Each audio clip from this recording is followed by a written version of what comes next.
Él no fue ni será ningún héroe, solo era un corrupto que supo ocultar muy bien lo que era realmente. De infarto. Estas fueron las declaraciones de la esposa de Omar García Harfuch, tras una entrevista en donde reveló toda la verdad sin censura. Quédate hasta el final del video y no te pierdas ningún detalle. La reveladora entrevista a la esposa de Omar García Harfuch se convirtió en un evento mediático que sacudió los cimientos de la percepción pública sobre el hombre que hasta hace unas semanas era considerado un héroe en la lucha contra el narcotráfico. La mujer, cuyo rostro reflejaba una mezcla de dolor y determinación, apareció ante las cámaras en un ambiente cargado de expectación. La prensa, ávida de respuestas, no esperaba las declaraciones explosivas que estaban por venir. Su tono tranquilo, casi frío, contrastaba con la intensidad de sus palabras, y su testimonio destapó una serie de acusaciones que dejaron atónitos a todos los presentes. Mi esposo no era el hombre que ustedes creen que era, comenzó, mirando fijamente a la cámara. La verdad es que Omar tenía una cara pública y otra muy distinta en privado. Durante años fue visto como un baluarte de la justicia, un hombre que luchaba por proteger a México, pero la realidad era mucho más oscura. Omar tenía tratos con las mismas personas que juraba combatir. El ambiente en la sala se tornó denso. Los murmullos de los periodistas se hicieron audibles mientras intentaban procesar lo que acababan de escuchar. Nadie esperaba que la esposa de Harfuch, una figura que hasta ese momento había permanecido al margen de la controversia, revelara algo tan perturbador. Ella continuó explicando con detalle cómo su esposo mantenía una relación clandestina con la Chapiza, una de las organizaciones criminales más temidas de México. Omar no inició como corrupto, aclaró, dejando un breve silencio que añadió peso a sus palabras. Al principio realmente creía en lo que hacía. Quería limpiar al país, desmantelar los cárteles y proteger a la gente. Pero el sistema lo corrompió. Se dio cuenta de que para sobrevivir en ese mundo tenía que hacer concesiones, y esas concesiones lo llevaron a colaborar con los mismos monstruos que decía combatir. Según su relato, todo comenzó con un acercamiento indirecto por parte de la Chapiza. Un intermediario ofreció a Harfuch información privilegiada sobre las actividades de cárteles rivales, una táctica diseñada para ganarse su confianza y demostrar su utilidad. Al principio, él rechazó cualquier tipo de colaboración, pero cuando quedó claro que enfrentarse a todos los cárteles a la vez era una tarea imposible, Omar cedió. Decía que era por el bien del país, que necesitaba jugar el juego para ganar la guerra, explicó su esposa. Pero con el tiempo dejó de ser un juego, se convirtió en parte del sistema. La esposa de Harfuch describió cómo los encuentros con miembros de la Chapiza comenzaron a ser más frecuentes. Primero eran reuniones secretas en lugares apartados, con la excusa de intercambiar información, pero luego, según ella, se volvieron más descarados. Harfuch empezó a recibir dinero, favores y recursos a cambio de mirar hacia otro lado en ciertas operaciones del cártel.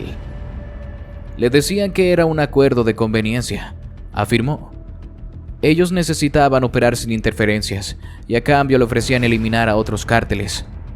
Él pensó que podía controlarlos, pero terminó siendo controlado por ellos. Uno de los momentos más impactantes de la entrevista fue cuando la esposa de Harfuch relató cómo él utilizaba su posición para proteger a miembros clave de la Chapiza. Según su testimonio, en más de una ocasión, Omar ordenó a sus hombres evitar ciertas áreas o suspender operativos que podrían haber afectado los intereses del cártel. Sabía exactamente quiénes eran y dónde estaban, pero en lugar de capturarlos, los protegía. Decía que era una estrategia, pero yo lo veía por lo que realmente era: corrupción. La revelación más perturbadora llegó cuando la esposa de Harfuch mencionó que su esposo incluso había permitido que la Chapiza usara instalaciones oficiales para sus operaciones.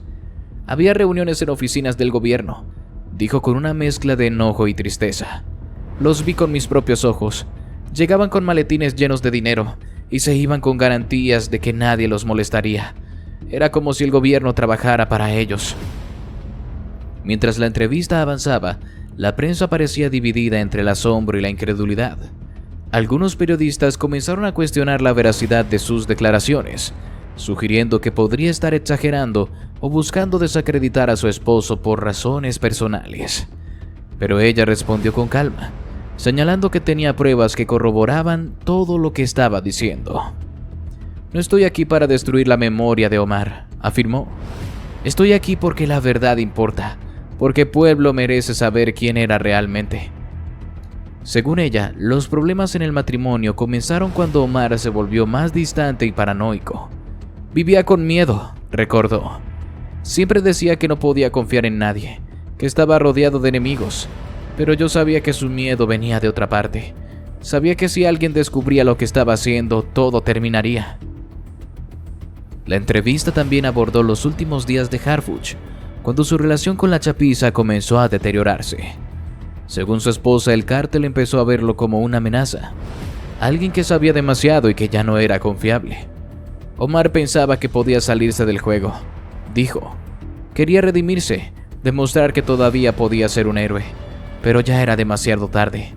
Ellos no perdonan a quienes los traicionan. En una segunda entrevista, llevada a cabo pocos días después, la mujer decidió romper por completo el silencio, afirmando que la primera vez solo había rasgado lo suficiente.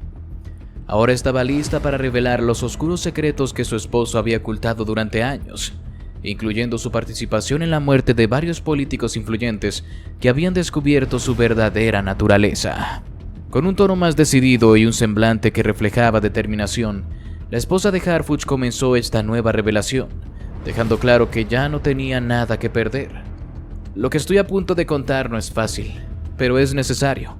Mi esposo no solo era un hombre corrupto, también era alguien que no se detenía ante nada para protegerse a sí mismo y a los acuerdos que había hecho con la chapiza, incluso si eso significaba eliminar a quienes podían exponerlo.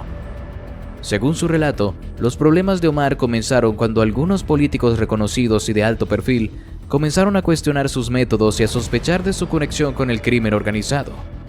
Estos individuos, que al principio solo buscaban más transparencia en sus operaciones, pronto se convirtieron en amenazas directas para la fachada de Harfuch. Omar siempre decía que los políticos eran su mayor enemigo, porque ellos tenían el poder de destruirlos sin necesidad de armas, comentó su esposa. Cuando comenzaron a hacer preguntas, él sabía que tenía que actuar rápido. El primero de estos casos, según ella, involucró a un senador que había liderado una comisión para investigar el manejo de recursos dentro de las fuerzas de seguridad. Este hombre, cuyo nombre ella decidió no revelar por temor a represalias, había comenzado a descubrir inconsistencias en los reportes financieros de varias operaciones importantes. Más preocupante aún, había encontrado evidencia que sugería que algunos de esos recursos estaban siendo desviados hacia actividades relacionadas con la chapiza. Omar no podía permitir que esa información saliera a la luz, afirmó. Por eso organizó un accidente. El supuesto accidente ocurrió en una carretera aislada. El vehículo del senador fue encontrado volcado, y las autoridades declararon que había perdido el control debido a una falla mecánica. Pero según la esposa de Harfuch, todo había sido meticulosamente planeado. Omar contrató a un grupo especializado para que se encargara de todo. Hicieron que pareciera un accidente perfecto. Incluso arreglaron los reportes forenses para asegurarse de que nadie sospechara. Después de este incidente, la paranoia de Harfuch aumentó. Según su esposa, él comenzó a monitorear otros políticos que podrían representar una amenaza similar. Uno de ellos fue un diputado local que, durante una sesión del Congreso, insinuó que las fuerzas de seguridad estaban siendo infiltradas por el narcotráfico. Aunque no mencionó nombres, Harfuch sabía que el comentario iba dirigido hacia él. Omar se obsesionó con ese hombre, relató su esposa. Lo veía como un peligro inminente. El destino del diputado fue igual de siniestro. En esta ocasión, según su esposa, Harfuch utilizó sus propios contactos dentro de la chapiza para encargarse del problema. No quería que pareciera otro accidente, así que planearon un robo que salió mal, explicó. Una noche, mientras el diputado regresaba a su casa, fue interceptado por un grupo de hombres armados que lo despojaron de sus pertenencias antes de dispararle a quemarropa. La versión oficial fue que había sido víctima de la creciente inseguridad en la región, pero para la esposa de Harfuch estaba claro que había sido otro movimiento calculado de su esposo. Lo más impactante de las declaraciones fue la implicación de Harfuch en la muerte de un exgobernador que, según su esposa, había intentado exponer la relación del exfuncionario con la chapiza. Este exgobernador, quien había sido mentor de Harfuch en los primeros años de su carrera, comenzó a sospechar de sus actividades después de notar patrones inusuales en la asignación de recursos de seguridad en su estado. Era alguien que conocía a Omar muy bien, y eso lo hacía aún más peligroso, explicó su esposa. Sabía dónde buscar, qué preguntas hacer, y Omar no podía permitir que siguiera investigando. La muerte del exgobernador fue uno de los eventos más mediáticos del país en su momento.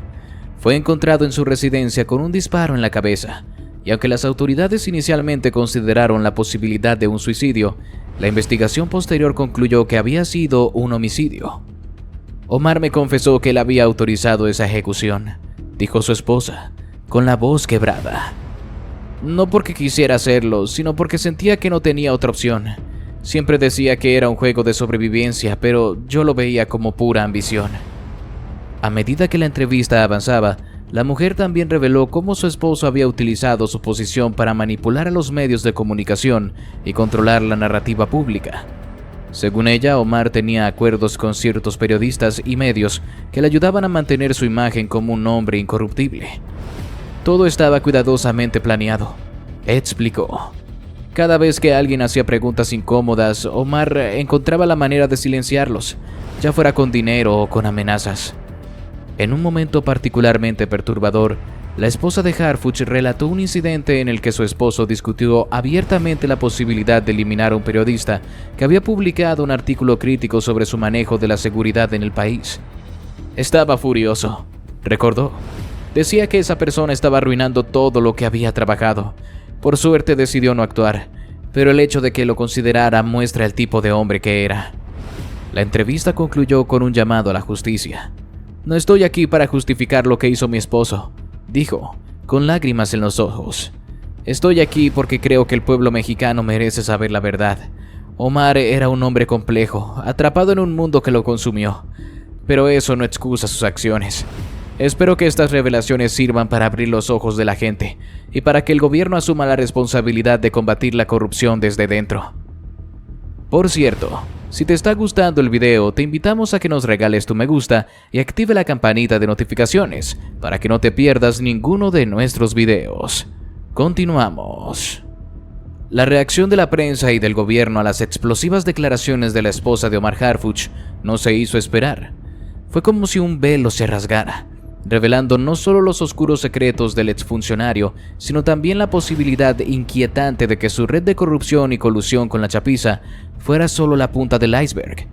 El país, ya fracturado por la violencia y la desconfianza en las instituciones, se sumió en un estado de conmoción colectiva. Lo que había comenzado como un escándalo individual, pronto se transformó en una cacería de brujas que alcanzó los niveles más altos del gobierno. Los titulares de los principales periódicos y noticieros no dejaron espacio para dudas. El legado de Harfuch, corrupción, traición y vínculos con el crimen organizado, decía uno. ¿Cuántos más están involucrados?, cuestionaba otro. Durante semanas, las declaraciones de la esposa de Harfuch dominaron la narrativa mediática, alimentando especulaciones y generando un clima de sospecha generalizada. El enfoque inicial estuvo en corroborar las acusaciones más impactantes, como el involucramiento de Harfuch en la muerte de políticos influyentes y su supuesto pacto con la chapiza.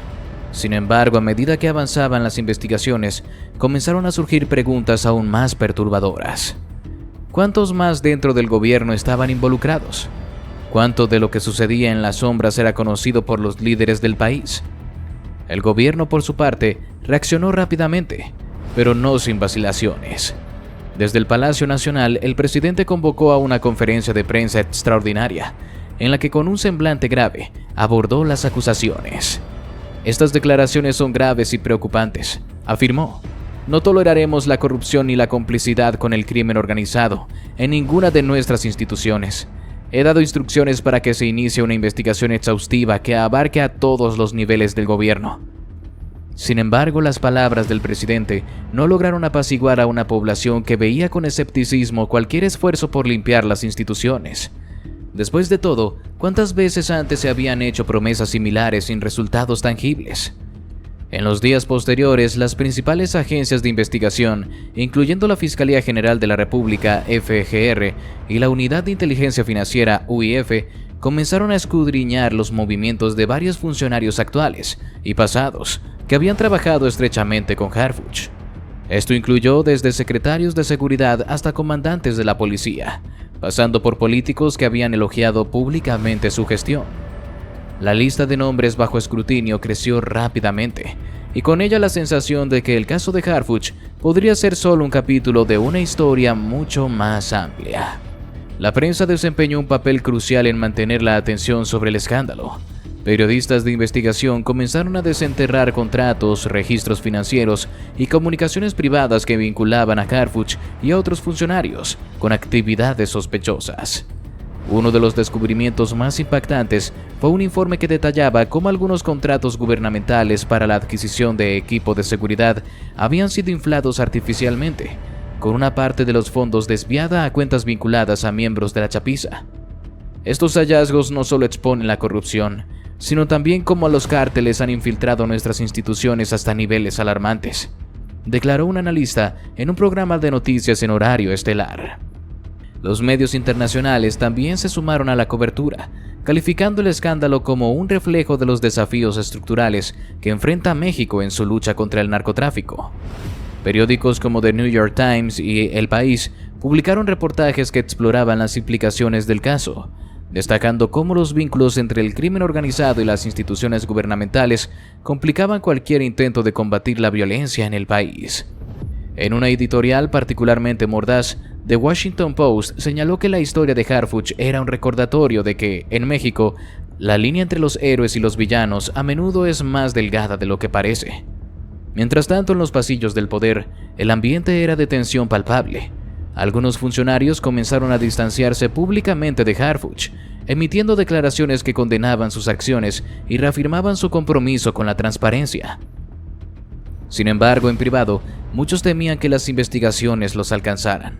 Las filtraciones comenzaron a surgir, revelando conversaciones entre políticos y figuras del crimen organizado, así como transferencias sospechosas de fondos que parecían apuntar a una red mucho más amplia de corrupción. En una reunión de emergencia convocada por el presidente, los líderes de las principales agencias de seguridad discutieron cómo abordar el problema sin desestabilizar aún más al gobierno. Algunos sugirieron medidas drásticas, como la destitución de cualquier funcionario bajo sospecha, mientras que otros advirtieron que una purga masiva podría paralizar las operaciones de seguridad en un momento crítico. Finalmente se decidió establecer una comisión independiente para supervisar las investigaciones, con la promesa de que ningún hombre estaría fuera de los límites, sin importar su posición o influencia. A medida que avanzaban las pesquisas, comenzaron a surgir patrones inquietantes. Se descubrió que ciertos operativos de seguridad que habían sido ampliamente publicitados como éxitos en la lucha contra el narcotráfico, en realidad habían sido montajes diseñados para desviar la atención de los verdaderos beneficiarios, los cárteles. En algunos casos, las detenciones de los líderes del crimen organizado habían sido negociadas previamente, con acuerdos que garantizaban la protección de otros miembros clave de sus organizaciones.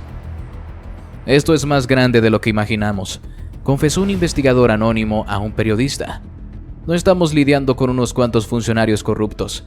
Estamos hablando de un sistema entero que ha sido infiltrado y manipulado por el crimen organizado. Y así llegamos al final de este video. Si te gustó, te invito a que nos des tu me gusta para seguir haciendo más videos como este. Además de que no olvides suscribirte y activar la campanita para que no te pierdas ninguno de nuestros nuevos videos. Te deseo un gran día. Hasta la próxima.